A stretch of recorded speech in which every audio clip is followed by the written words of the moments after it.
Bonjour à tous. Un grand merci à l'équipe du Peer-to-Peer Festival de nous avoir invités. On est très content d'être ici. Et un grand merci à vous qui êtes courageux pour venir à l'heure de l'apéro parler de nourriture. Donc voilà, le sujet que je vous propose, c'est de parler de circuits courts. Alors, on est peu nombreux, donc très rapidement, un petit sondage. Est-ce qu'il y a des gens parmi vous qui peut-être achetiez vos légumes en vente directe ou en AMAP? Est-ce que vous pouvez lever la main? Oui. Rush qui dit oui, peut-être? Ouais, ok. Donc quand même une bonne majorité de personnes. Donc vous savez de quoi je parle. Alors, on va effectivement parler de circuits courts et de toutes ces formes qui sont les AMAP, les ruches qui dit oui, les groupements d'achat, etc. Ces formes de circuits courts, elles existent depuis très longtemps et elles sont outillées de diverses manières. Il y a des projets qui sont basés sur des plateformes propriétaires, des projets qui sont basés sur des plateformes open source. Et qui ont des formes de gouvernance sociale qui sont propres à chacune de ces organisations. Au sein de la communauté dans laquelle je fais partie, qui s'appelle Open Food Network, on considère que les circuits courts sont un vecteur et un point important dans notre société parce qu'ils apportent en fait une qualité nutritionnelle et d'achat et de consommation qu'on ne va pas retrouver forcément dans la grande distribution. Donc, on est très favorable au développement de ces circuits courts pour favoriser les initiatives qui vont être proposées, des produits respectueux de la planète, respectueux des gens et favorisant le bien-être. Comme je disais, ça peut revêtir différentes formes. Le point principal et l'information principale sur laquelle nous, on va se consacrer, c'est que ces formes soient suffisamment transparentes pour que chaque individu puisse faire ses choix et décider s'il préfère aller au supermarché du coin ou auprès de son producteur pour récupérer ses produits. Donc, on est une association et notre mission principale, ça va être de favoriser la multiplication des circuits courts, à la fois en termes de nombre, mais aussi en termes d'organisation et pour que leur gouvernance reste souveraine. Pour faire ça, en fait, on propose 3 offres différentes, 3 services différents. Le premier, ça va être vraiment sur la partie outillage. Donc, comme je vous le disais, en fait, les circuits courts aujourd'hui se reposent sur différentes plateformes. Ça peut être des fichiers Excel. Je crois que sur la région de Catalogne, il y a eu un petit sondage qui annonçait que la plupart des groupements d'achat utilisaient Google Spreadsheet pour travailler, à 95%, je crois. Donc Google Spreadsheet a ses avantages, ses inconvénients qu'on connaît. Et donc ce qu'on voulait faire, c'était se dire mais comment on peut se désengager de ces grands outils qu'on connaît qui sont gratuits mais qui ont leurs défauts et proposer des alternatives open source et gouvernées par leurs utilisateurs. Donc c'est comme ça qu'on s'est intéressé en fait à la mise en place en fait d'outils proposant en fait une espèce de place de marché, donc c'est-à-dire des boutiques en ligne où des gens comme vous et moi, on va pouvoir faire des précommandes auprès du producteur du coin assez facilement et on peut payer par carte bleue et puis récupérer sa commande ensuite. Donc ça, c'est notre première mission et on a, en fait, si vous allez sur notre site openfoodfrance.org, vous verrez la place de marché, la première version de la place de marché qu'on a faite. On a développé cette place de marché nous-mêmes sur la base d'une autre place de marché qui existait déjà, qui s'appelait Spree e-commerce, donc Spree, S-P-R-E-E, pour ceux qui connaissent. Pourquoi on a décidé de se lancer nous-mêmes là-dedans? C'est qu'en fait, on n'a pas retrouvé de communauté très forte dans les circuits courts avec des outils qui sont gouvernés en gouvernance partagée et avec un assez grand nombre de développeurs pour assurer la maintenance des outils. Donc ça, on va y revenir. La deuxième chose, c'est qu'en fait, on construit des communautés apprenantes, c'est-à-dire que pourquoi s'arrêter au niveau des outils alors qu'il y a énormément d'informations, de connaissances pour gérer un circuit court qui sont nécessaires, des connaissances juridiques, des connaissances comptables, etc. Et donc, notre mission aussi, c'est de favoriser l'accès à ces connaissances, leur structuration et leur diffusion. Et enfin, c'est un autre projet sur lequel on travaille énormément et on travaille en collaboration avec le soutien de l'Assemblée virtuelle. Donc, si vous avez assisté au au talk de Guillaume Rouillet tout à l'heure, il y a des choses qui vont vous parler. Mais comme je vous le disais, aujourd'hui en France, on est énormément de plateformes différentes et chacune a son mode de fonctionnement et ses outils technologiques. Donc c'est génial pour le consommateur parce qu'en fait le consommateur il a le choix, mais pour le producteur c'est beaucoup moins intéressant parce que pour le producteur, s'il souhaite se désengager complètement de la grande distribution, il va chercher à vendre via différentes structures.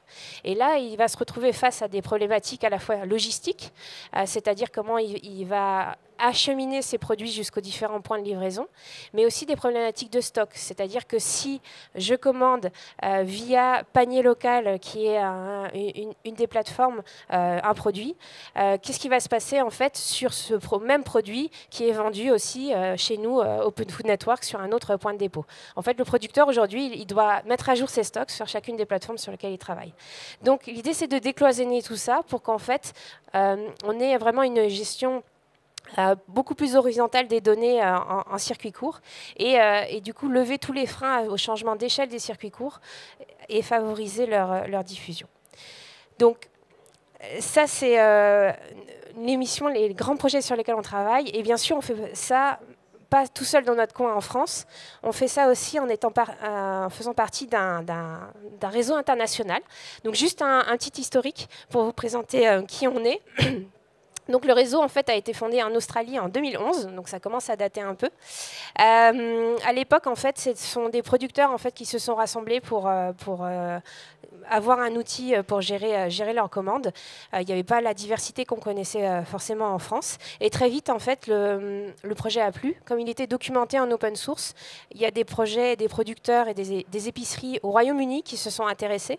Et aujourd'hui, on compte environ à peu près une quinzaine de pays dans lesquels en fait on a des plateformes et des services actifs qui vont aider les projets en circuit court à réaliser leurs ventes et à se structurer. Et on a d'autres plateformes, d'autres pays qui commencent à s'intéresser au sujet, à construire. On est d'ailleurs très fiers qu'on commence à avoir des intérêts en Afrique et en Inde, parce que toute l'idée de faire ces projets-là en open source, c'était aussi de pouvoir donner des outils dans des zones qui sont beaucoup moins, qui ont déjà beaucoup moins accès à Internet que des pays occidentaux, et aussi à ce type de connaissances et d'accès. Donc derrière la communauté Open Food Network, on va retrouver des gens avec vraiment un univers et des expériences très variées. On va retrouver par exemple Teresa qui s'occupe de la plateforme canadienne, est une productrice de fleurs, donc qui n'a jamais connu l'informatique de toute sa vie et qui aujourd'hui dirige et a lancé toute la dynamique autour d'Open Food au Canada. Sally qui habite en Australie, elle, pareil, elle n'avait jamais s'était vraiment jamais intéressée à l'informatique et c'est elle qui a commencé toute la batterie de tests manuels sur la plateforme en tant que consommatrice engagée pour le projet. Donc voilà, il y a des développeurs, il y a des gens vraiment de divers horizons et ça forme vraiment une communauté très riche dans laquelle même les développeurs les plus ponctuels qui viennent nous aider ont toujours un bon sentiment de communauté forte. Donc s'il y a une chose qu'on a bien réussi, c'est cette partie de communauté qu'on voulait avoir pour maintenir en fait des solutions dans le temps pour les circuits courts et pas juste uniquement des projets qui vont certes répondre à des choses à court terme, mais qui ne vont pas aider des projets sur le long terme. Et quand on fait du maraîchage ou ce genre de choses, on est sur généralement du long terme parce qu'on a investi dans un terrain, dans des équipements matériels qui font qu'on n'est pas sur une entreprise qui va s'ouvrir et se refermer très rapidement. Donc ça, c'est pour un peu l'historique au niveau international. En France, on a démarré à titre expérimental une association en 2018 sous l'impulsion de Myriam Boré. Et on voulait essayer de structurer et voir s'il y avait des besoins au niveau français, sachant qu'on avait déjà effectivement une grande richesse au niveau des circuits courts, mais pas forcément effectivement une communauté qui s'engageait autour d'un commun. Et on a eu la bonne surprise en fait d'avoir énormément de collectifs qui, en faisant juste du bouche à oreille, on n'a pas du tout, on est très mauvais, on n'a jamais fait de marketing, de communication, mais petit à petit, qui ont commencé à utiliser les services et les connaissances qu'on mettait à disposition. Et donc aujourd'hui, sur cette fameuse plateforme place de marché sur openfoodfrance.org, vous pouvez retrouver à peu près 306 points de distribution avec plus de 500 producteurs. Et on a terminé l'année avec un volume de vente sur la plateforme qui a dépassé le million d'euros. Donc on était plutôt surpris par cet engouement. Et donc ça nous a donné en fait finalement le signal de poursuivre un peu plus loin, notamment sur le volet en fait de la gouvernance autour du projet. Donc aujourd'hui, comme je vous le disais, on est une association. Cette association, elle prend ses décisions au consentement et n'importe qui peut devenir membre de l'association et participer au projet. Le critère essentiel, c'est de respecter les valeurs du projet, respecter les humains et donc du coup réaliser des contributions.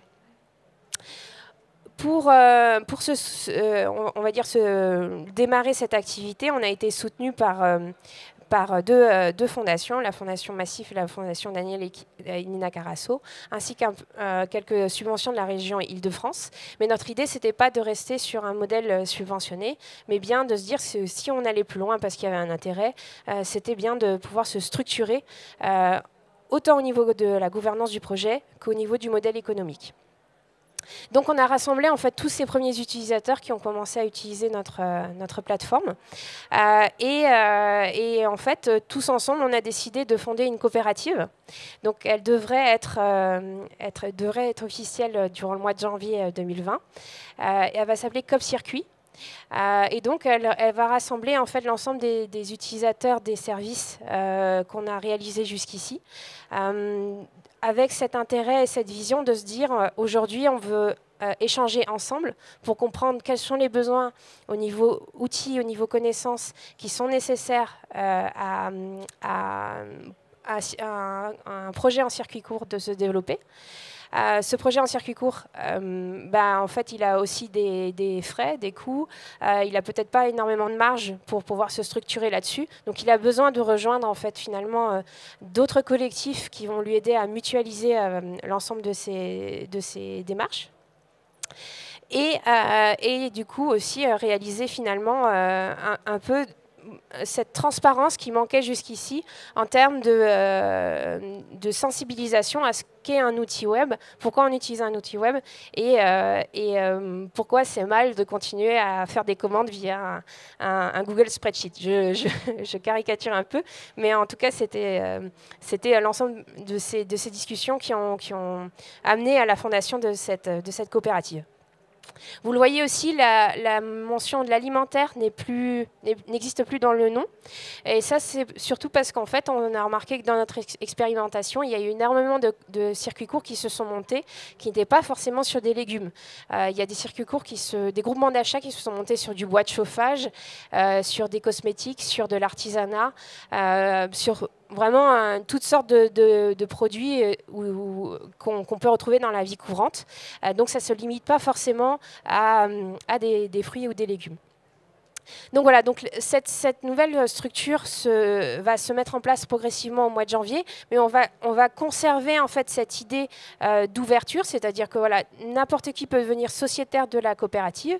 Le fait d'utiliser nos services n'est pas obligatoire pour devenir sociétaire, et inversement, si vous utilisez les services, vous n'êtes pas obligé de devenir sociétaire, mais l'intérêt justement de devenir sociétaire, c'est de participer à la construction du projet, participer aussi finalement à la définition du modèle économique. C'est-à-dire qu'on a validé avec l'ensemble des premiers membres un modèle de prix pour l'utilisation des services. Et donc, ça en fait la première plateforme à destination des circuits courts sur lequel les acteurs eux-mêmes peuvent définir les prix auxquels ils vont payer le service qu'ils utilisent. Et cette gouvernance, en fait, elle a son miroir aussi au niveau international, parce que comme je vous disais, en fait, on travaille en échange avec tout le réseau qui a répliqué en fait ces pratiques dans le monde entier. Et une grande décision qu'on a prise au niveau de ce réseau, c'est de se dire le commun qu'on produit, on va essayer de le produire ensemble. Pourquoi? Parce qu'il n'y a absolument pas de différence entre les besoins d'un producteur au Brésil ou d'un producteur en Afrique du Sud. Quand il va démarrer et qu'il va souhaiter vendre en vente directe, il va avoir exactement les mêmes besoins. Oui, on va peut-être avoir des gestions de taxes, de TVA, etc., qui vont être différentes, mais le cœur du fonctionnement va être similaire. Donc au lieu d'avoir des services qui étaient au début gérés par la première initiative et l'équipe australienne, on a désormais aujourd'hui en fait une gouvernance aussi au sein de toutes ces instances et tous ces pays qui utilisent ces services et qui les déploient afin de décider des allocations de budget, des recherches de financement, etc. Aujourd'hui on le fait sans structure internationale. On nous a déjà beaucoup posé la question, mais on n'a pas encore trouvé ni vu l'intérêt d'avoir une structure comme une fondation internationale. Peut-être ça viendra. Mais en tout cas, aujourd'hui, c'est fait vraiment grâce à des outils en ligne comme Loomio, etc., qui vont nous permettre de définir notre gestion commune. Donc voilà, désormais voilà, on a ce commun ouvert auquel tout le monde peut contribuer selon certaines règles, avec l'idée de pouvoir favoriser les services pour les circuits courts, et le tout sous des licences open source. Voilà en gros ce qu'on fait. J'ai essayé d'être synthétique. Et donc n'hésitez pas si vous avez des questions. Je voulais qu'on ait ce temps d'échange. Et vous pouvez retrouver mon email si jamais vous êtes pressé d'aller boire une bière parce que c'est l'heure.